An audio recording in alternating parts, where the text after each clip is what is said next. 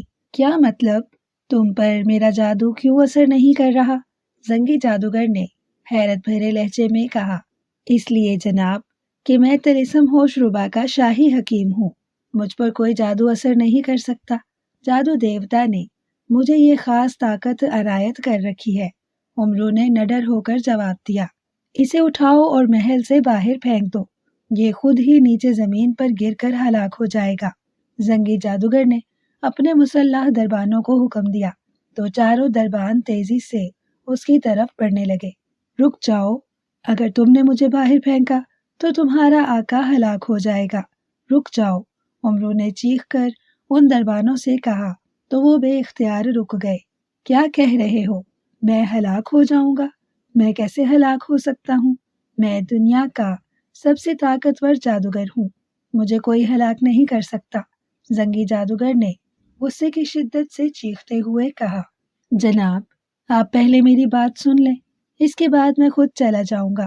میں تو آپ کے فائدے کے لیے یہاں آیا ہوں، تاکہ آپ سے مل بھی لوں اور آپ کی زندگی بچا کر آپ سے انعام بھی حاصل کر لوں، کیونکہ مجھے میرے علم سے معلوم ہوا ہے کہ آپ عنقریب مرنے والے ہیں۔ عمرو نے کہا۔ وہ کیسے؟ زنگی جادوگر نے حیران ہو کر کہا۔ جناب، آپ کے پاس تام جھام جادو ہے، عمرو نے کہا۔ تام جھام جادو؟ وہ کیا ہوتا ہے؟ میں تو اس کا نام ہی پہلی بار سن رہا ہوں، زنگی جادوگر نے حیران ہوتے ہوئے پوچھا۔ یہی تو اصل بات ہے جناب، آپ یہاں رہتے ہیں اس لیے آپ کو علم نہیں ہے کہ جادو دیوتا نے فیصلہ کیا ہے کہ جس جادوگر کے پاس تام جھام جادو نہیں ہوگا اسے ہلاک کر دیا جائے گا۔ اس لیے شہنشاہ افراسیاب اور دنیا کے تمام چھوٹے بڑے جادوگروں نے جادو دیوتا کی خاص پوجا کر کے اس سے تام جھام جادو حاصل کر لیا، لیکن مجھے معلوم تھا کہ تم چونکہ بادلوں میں رہتے ہو اس لیے تمہیں معلوم نہ ہو سکے گا، اور اگر تم نے تام جھام جادو حاصل نہ کیا تو تم ہلاک ہو جاؤ گے۔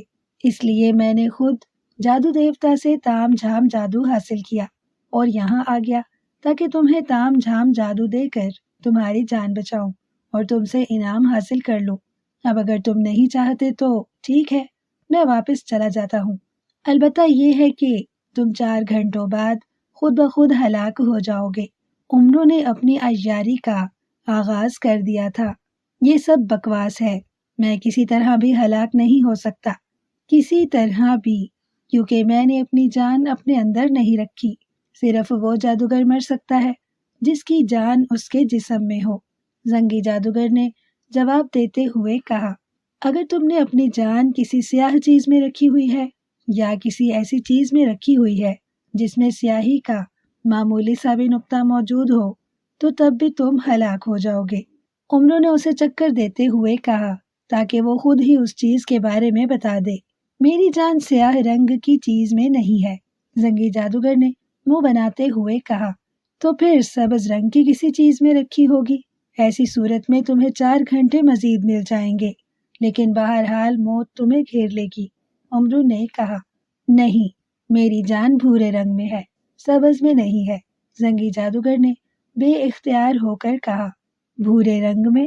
اوہو، پھر تو بہت برا ہوا، پھر تو تمہاری زندگی میں صرف 2 گھنٹے ہی باقی رہ گئے ہیں۔ زنگی جادوگر، تم چاہے مجھے انعام دو یا نہ دو، لیکن اپنی جان ضرور بچا لو۔ میں تم جیسے طاقتور جادوگر کو اس طرح مرتے ہوئے نہیں دیکھ سکتا۔ تم ایسا کرو کہ مجھ سے تام جھام جادو لے لو، میں ویسے ہی واپس چلا جاؤں گا، عمرو نے کہا۔ ٹھیک ہے، دو مجھے تام جھام جادو، زنگی جادوگر نے آمادہ ہوتے ہوئے کہا۔ تم ایسا کرو کہ جس چیز میں تم نے اپنی جان رکھی ہوئی ہے اسے یہاں منگواؤ یا پھر میرے ساتھ وہاں چلے چلو۔ تام جھام جادو مجھے اس چیز کے اندر ڈالنا پڑے گا، عمرو نے جواب دیا۔ اندر کیسے ڈالو گے؟ میری جان تو بھورے رنگ کے شیر میں ہے، زنگی جادوگر نے کہا۔ اور یہ شیر ظاہر ہے اسی محل میں موجود ہوگا، عمرو نے منہ بناتے ہوئے کہا۔ ہاں ظاہر ہے، میں اسے یہاں سے دور کیسے رکھ سکتا تھا؟ زنگی جادوگر نے کہا۔ پھر کوئی بات نہیں، پھر تم نہیں مر سکتے۔ تم واقعی طاقتور ہونے کے ساتھ ساتھ عقل مند بھی ہو کہ تم نے جاندار چیز میں جان رکھی ہوئی ہے۔ عام طور پر جادوگر بے جان چیزوں میں اپنی جان رکھتے ہیں اور تام جھام جادو کی ضرورت بھی انہیں ہی ہوتی ہے۔ ٹھیک ہے، اب تمہیں اپنی جان کا کوئی خطرہ نہیں اور اب میں مطمئن ہو کر واپس چلا جاتا ہوں، امرو نے کہا اور دروازے کی طرف بڑھنے لگا۔ رک جاؤ اور مجھے دکھاؤ وہ تام جھام جادو، آخر مجھے بھی تو معلوم ہو کہ یہ کیسا جادو ہے، زنگی جادوگر نے کہا۔ ظاہر ہے وہ جادوگر تھا، وہ کیسے ایک نئے جادو کی بات سنتا اور خاموش رہ جاتا۔ تام جھام جادو جس کے پاس بھی ہو اس کی طاقت کو 2 گنا کر دیتا ہے، لیکن یہ جادو اس وقت تمہیں مل سکتا ہے جب وہ چیز جس میں تمہاری جان ہو تمہارے سامنے موجود ہو۔ تم اس شیر کو یہاں منگواؤ، پھر میں تمہیں تام جھام جادو دے دیتا ہوں، امرو نے کہا۔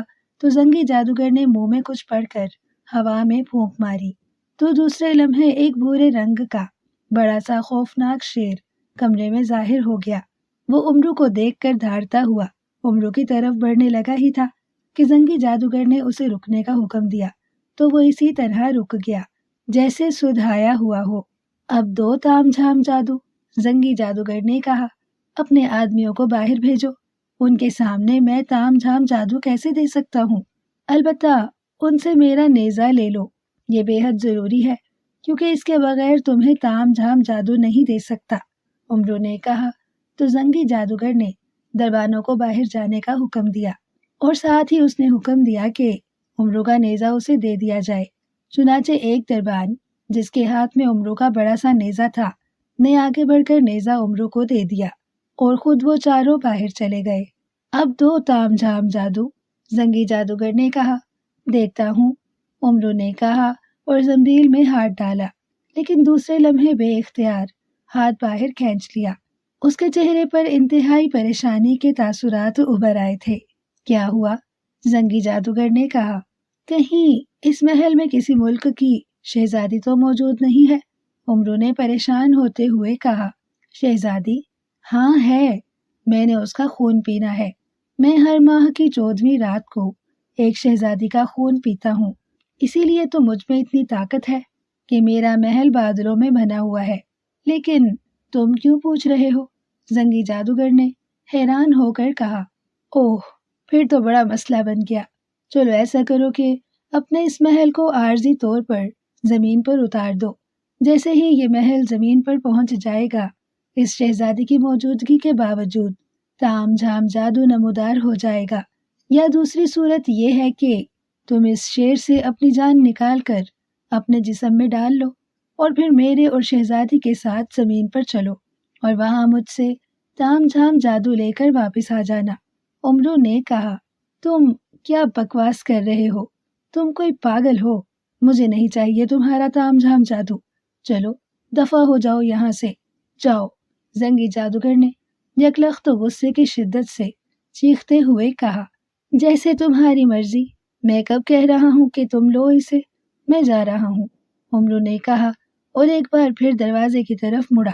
رک جاؤ، تمہاری یہ حرکت بتا رہی ہے کہ واقعی تم سچے ہو۔ چلو ٹھیک ہے، میں اس شیر اور شہزادی کے ساتھ زمین پر چلنے کے لیے تیار ہوں، زنگی جادوگر نے کہا۔ شیر کو ساتھ لے جانے کی کیا ضرورت ہے؟ تم اس سے اپنی جان نکال کر اپنے جسم میں ڈال لو، ورنہ یہ بھی تو ہو سکتا ہے کہ زمین پر جا کر یہ شیر بھاگ جائے، پھر تو تمہیں مشکل پیش آئے گی، امرو نے کہا۔ وہ دراصل اس شیر کی حقیقت جاننا چاہتا تھا کہ یہ شیر اصلی ہے یا جادو کا ہے۔ یہ ہے تو اصل شیر، لیکن یہ میرے حکم کے بغیر کہاں جا سکتا ہے؟ لیکن میں اس کے جسم سے اپنی جان اس وقت تک نہیں نکال سکتا جب تک 4 سال نہ گزر جائیں۔ یہ میری شرط ہے اور میں اس شرط کو پورا کرنے پر مجبور ہوں، زنگی جادوگر نے کہا۔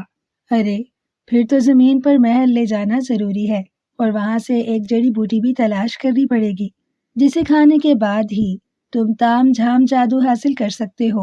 اور دوسری بات یہ بھی سن لو کہ اگر یہ اصل شیر ہے تو پھر یہ تام جھام جادو تمہیں حاصل کرنا ضروری ہے، اور اب تو تمہاری موت میں صرف 1 گھنٹہ باقی رہ گیا ہے۔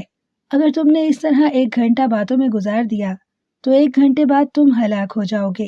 امرو نے ایک اور جال پھینکتے ہوئے کہا، کیونکہ اس کے ذہن میں 2 خطرے تھے کہ اگر یہیں آسمان میں ہی زنگی جادوگر ہلاک ہو گیا تو ظاہر ہے یہ جادو کا محل غائب ہو جائے گا اور وہ شہزادی مہلکہ کے ساتھ اتنی بلندی سے نیچے گر کر ہلاک ہو جائے گا۔ دوسرے یہ کہ اسے بتا دیا گیا تھا کہ اس کا خنجر سلیمانی کام نہیں دے گا، اور شیر اتنا بڑا اور خطرناک تھا کہ دبلا پتلا امرو کسی صورت بھی اسے ہلاک نہ کر سکتا تھا۔ اس لیے وہ چاہتا تھا کہ کسی طرح وہ شہزادی سمیت زمین پر پہنچ جائے، پھر کسی طرح اس شیر کو بھی ہلاک کرنے کی کوشش کرے گا۔ ٹھیک ہے، میں محل زمین پر لے جاتا ہوں، زنگی جادوگر نے کہا، اور اس نے منہ ہی منہ میں کچھ پڑھ کر زور سے تالی بجائی تو محل اس طرح ہلنے لگا جیسے زلزلہ آ گیا ہو، لیکن امرو اس بار اچھی طرح جم کر کھڑا تھا، اس لیے وہ حرکت کی وجہ سے فرش پر نہ گرا تھا، اور پھر تھوڑی دیر بعد حرکت رک گئی۔ محل زمین پر پہنچ چکا ہے، اب بتاؤ کیا کرنا ہے، زنگی جادوگر نے کہا۔ اتنی جلدی؟ امرو نے حیران ہوتے ہوئے کہا، میں انتہائی طاقتور جادوگر ہوں، تم مجھے کیا سمجھ رہے ہو؟ یہ تو میں اس نئے نام کے جادو کو دیکھنے اور سمجھنے کے لیے سب کچھ کر رہا ہوں، ورنہ میں تم جیسے سے تو بات کرنا بھی اپنی توہین سمجھتا ہوں، زنگی جادوگر نے منہ بناتے ہوئے کہا۔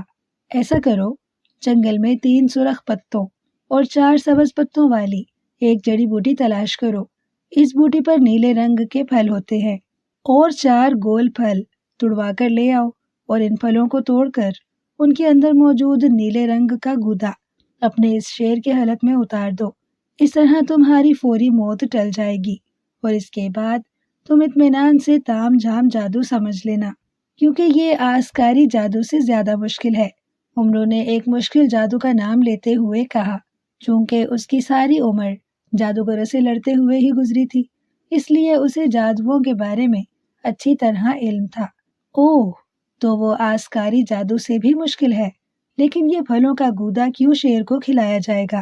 وجہ، زنگی جادوگر نے کہا، بتایا تو ہے کہ اس طرح تمہاری فوری موت ٹل جائے گی، جلدی کرو، وقت ضائع مت کرو، امرو نے تیز لہجے میں کہا۔ تو زنگی جادوگر نے منہ ہی منہ میں کچھ پڑھ کر زور سے اپنا پیر فرش پر مارا تو ایک دھماکہ سا ہوا اور فرش کا ایک حصہ غائب ہو گیا۔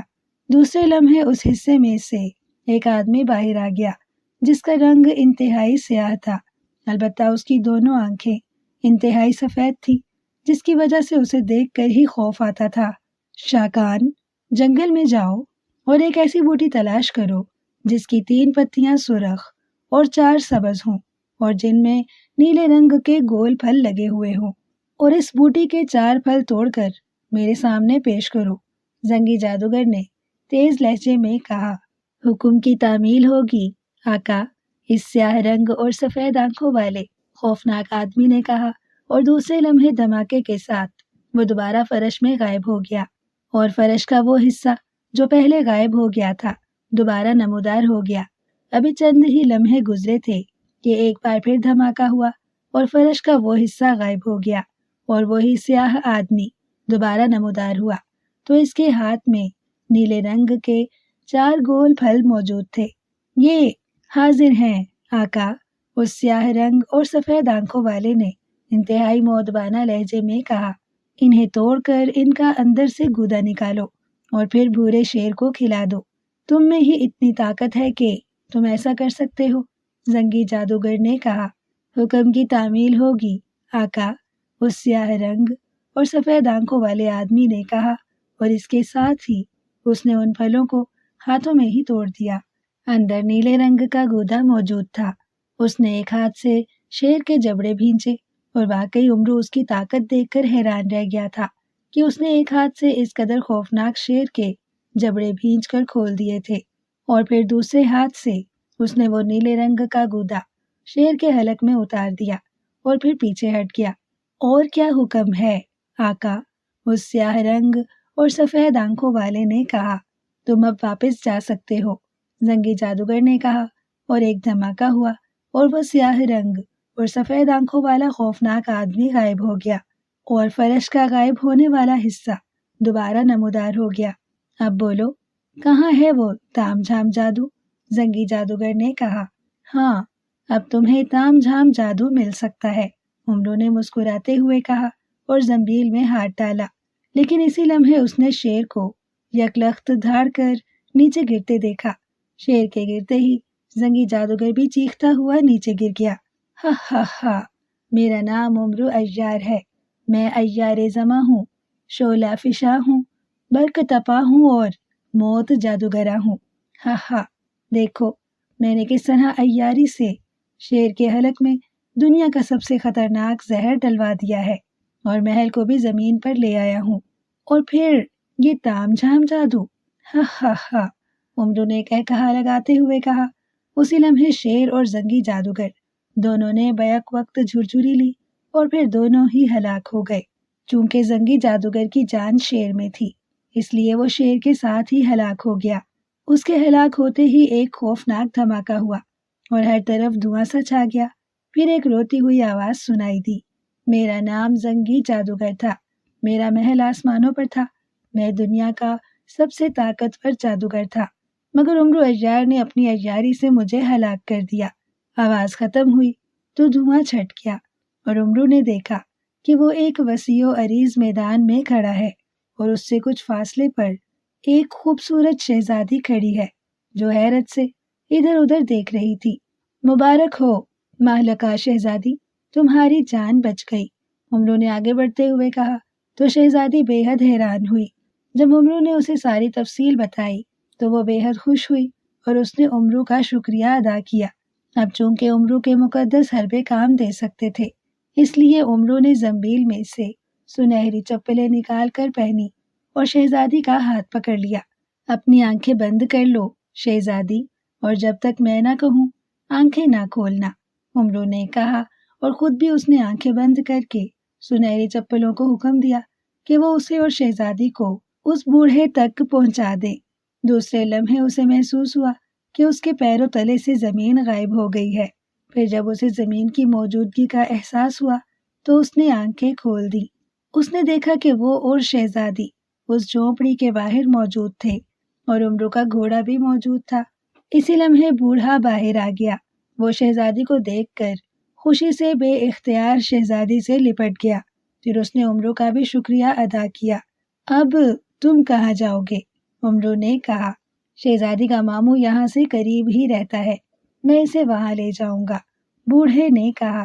ٹھیک ہے، میں یاغستان کے بادشاہ کو پیغام دے کر واپس تمہارے پاس آؤں گا اور پھر تم دونوں کو سردار امیر حمزہ کے پاس لے جاؤں گا۔